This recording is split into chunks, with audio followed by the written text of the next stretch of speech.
Hi guys, welcome back to my channel. So I've been getting loads of messages, emails, asking me questions, asking me for advice, asking me like loads of random stuff actually. So I thought it'd be best to ask you guys over on my Instagram for some questions, and you guys came through with the questions. So we're going to be answering some of these today. But before we get into the video, if you're new around here and you enjoy photography content, please feel free to subscribe to the channel.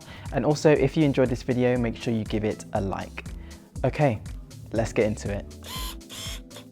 So first question, what type of lighting equipment do you use? I get this question all the time.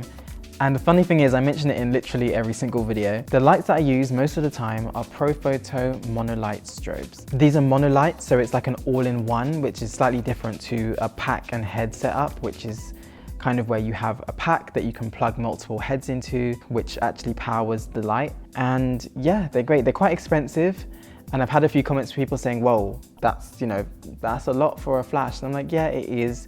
But they're the brand that I use and they're the brand that I've used for a few years. So not sponsored, although they should sponsor me because I've been putting you guys on, but they're one of the industry leaders. The quality is really good. If you did want to try them out, you could probably find somewhere that you could hire them before you make the investment. I'm sure most rental houses would stock Profoto lighting. If you're in London, you can hire from somewhere like Wex Rental. And they range in price from around £25–30. So it's a lot cheaper than actually making that full investment. So next question, how did you start your own studio? I wanted a studio for a while and I toyed with the idea. I went back and forth. So I'm always trying to build my portfolio, working on fresh content, trying to network and reach out to clients. And it got to a point where I was hiring studios all the time and often paying a lot of money for an hourly rate. I'm spending like a few £100s each time I want to do a shoot. It doesn't matter what kind of shoot it is.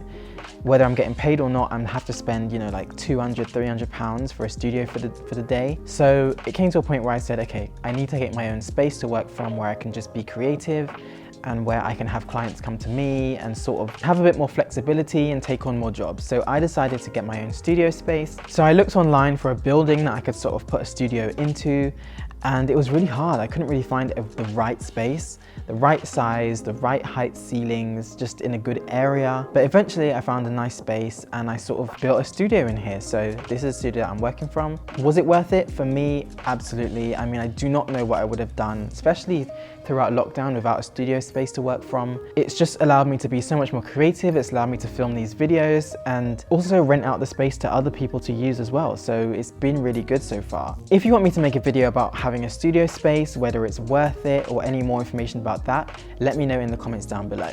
How did you learn photography and what was your first paid job? Okay, so I've always sort of dabbled in photography. I've always played around with cameras and shot stuff, random stuff. So I really actually learned a lot about photography from YouTube, from watching photographers like Jessica Kobasi, Anita Sadowska. Those sort of channels were kind of an introduction to me into sort of fashion photography, portrait photography, learning about different lenses and cameras and just inspiring me to sort of get out and start shooting stuff myself. So I really learned a lot more about photography really from the internet. But how I learned more about studio lighting is just by looking at behind the scenes videos, looking at behind the scenes photos and comparing it to the final product and seeing what each light is doing in the scene. So I think I just did a lot by watching other people work, and then I kind of just took in that information and just started to play around. So my first paid job was actually working with these fashion bloggers. They wanted me to create some Instagram content for them. So every week I would shoot them for about an hour.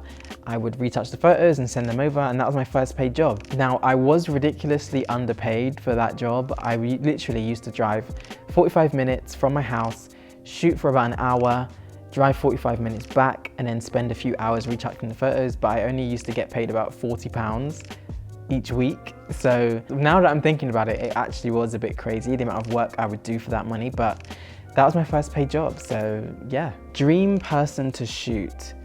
I think Rihanna. I'd have to say, it just has to be Rihanna. I just think that she has developed into this fashion icon, and I also think that she's really got a transformative sort of power. I think that she'll be quite open to sort of playing around with different ideas and things, and also bringing something to the shoot.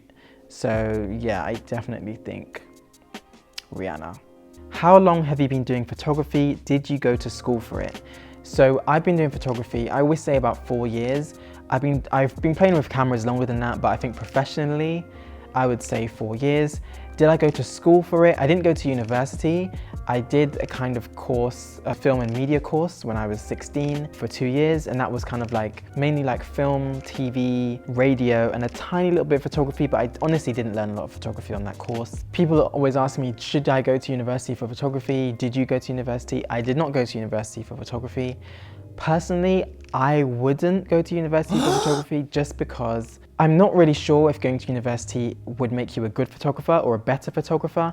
I really think photography is about honing your creativity and really getting that practical experience of just taking photos, playing around with lighting, finding your individual style and seeing what works. Of course, you could learn a lot about the history of photography, photography theory, the practical, the scientifics behind photography. But at the end of the day, it's not really about that. I feel like it's more about your vision and what you and your camera can create. What are your daily creative inspirations and how do you find them? I'm always on Instagram, of course. Instagram has so much creativity, it's crazy. And there's some really great photography pages where they kind of curate work from different photographers, which is really cool. I've mentioned before, but I'm really obsessed with photography from the 90s and early noughties. I love that era. I'm always looking at what's in the magazines. I subscribe to Vogue magazine, magazines like W, Interview. Music for me is also really a great inspiration. I love watching music videos. Pinterest, of course. I mean, Pinterest is great. Sometimes you kind of see the same things on Pinterest all the time, but sometimes you find some good stuff on there, so Pinterest is really good as well. Favorite photo I've taken? I think it has to be this one. The iconic Sonia red wrap picture. I know we've seen it 100 times, but it was just so iconic. I think it's still iconic. It was a real game changer for me in terms of the work that I was producing, and it also got such a good reception online, which was really nice. And I've seen so many people recreate it as well, so thank you everyone who's been sending over their recreations of this photo. How to develop your own signature lighting look. I think a signature style is something that kind of comes naturally over time, based on what you're interested in and what kind of mood that you like to create in your photos. So just have a play around, do some research, find out what kind of photos you like, what kind of mood you want to bring. Keep doing that. Obviously you can tweak it and play around with it, but eventually you'll notice a kind of pattern begins to form and you begin to create that signature look that people know you for. So I think just don't try to do too many things, kind of find something that you like, stick with it, build on it, keep adding to it, tweaking it, and that becomes your signature style. When will you break down lighting technicalities? Badly need it, love your photos and contents. Thank you. Now, of course, I want to do this lighting, breakdown kind of lighting fundamentals type thing, and it's definitely something that I will do, but I want to make sure that I do it properly. There's so many things to cover when it comes to lighting, and I don't want to miss anything out. I want it to be all professionally filmed and everything, so bear with me on that one. It will come soon. How do you make money? Photographers make money. Do I make money? Well, obviously through photography, more of my sort of commercial work that I don't always post. So usually the work that I post on my Instagram and post on YouTube is more of my personal work, sort of creative things that I want to do. So that's more of an investment in myself. But I also do more commercial work for brands, musicians, stuff like that. Occasionally I do some product photography. So I do different things to make money. Also, YouTube now is a small stream of income, a very small stream of income. So if you want to support the channel, make sure you give this video a like and subscribe, that would really help. But also now I've got studio space, so renting out the studio. So there are different ways that I make money, but mainly through commercial work with clients. How did you get started doing photography full time? I just decided that's what I wanted to do and I just dived straight into it, or dive?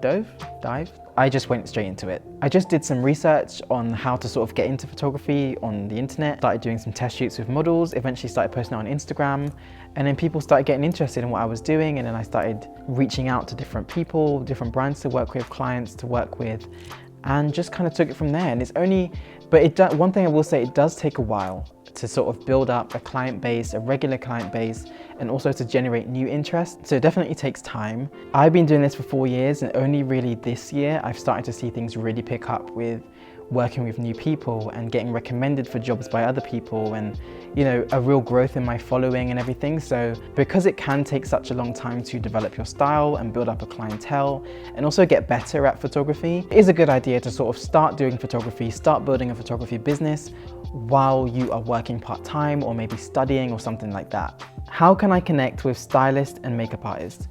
Instagram. Instagram is probably your best bet for connecting with other creatives and building your team. Simply reaching out to people, sending them DMs, commenting on their pictures, asking if they want to work together is a great way to work with people. Literally just send someone a DM with a link to your work, ask them if they want to collaborate on stuff. Creatives are always looking for new people to work with, so it shouldn't be too difficult. Makeup artists and stylists often work with different photographers, so maybe look at other photographers in your area and find out who they work with, and maybe reach out to their makeup artist and their stylist. There are also some Facebook groups. I know in London there's groups called like London Fashion Creatives, where a bunch of different people, designers, models, stylists, makeup artists, hairstylists, are all in the same group, and you can sort of post stuff in there and see if anyone wants to work with you. Just make sure that you already have some work to show on your page, because otherwise no one's really going to work with you if they can't see what your photography looks like. Do you play music on set? If so, what? Yes, we have to have music on set. There's no set without music. My favorite music to play on set, my favorite artist to play on set has to be Rihanna. If you want to feel like a bad bee, she can give you like Pour It Up.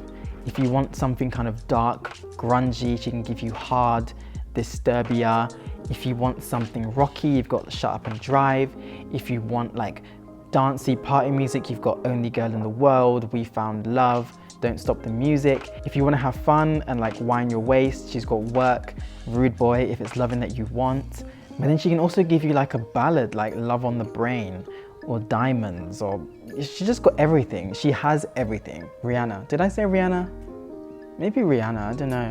What/who inspires you the most? In terms of people who inspire me, there's not too many sort of in the photography world, aside from Steven Meisel, who I just feel like has sort of become the ultimate fashion photographer. He's been working for so many years and has managed to, you know, stay booked and busy while also kind of staying behind the scenes as well. I don't know how he's done it. I'm really inspired by people who are just hard workers and the best at what they do.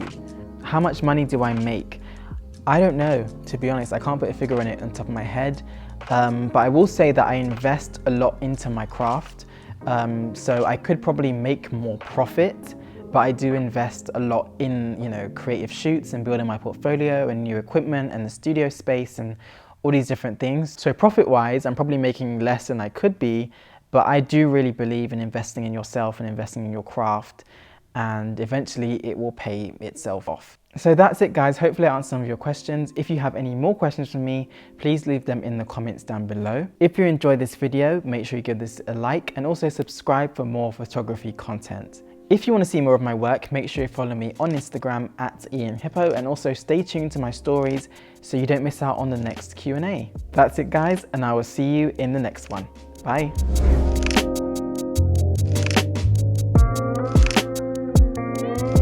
How do you stay looking so good? What's your skincare secret?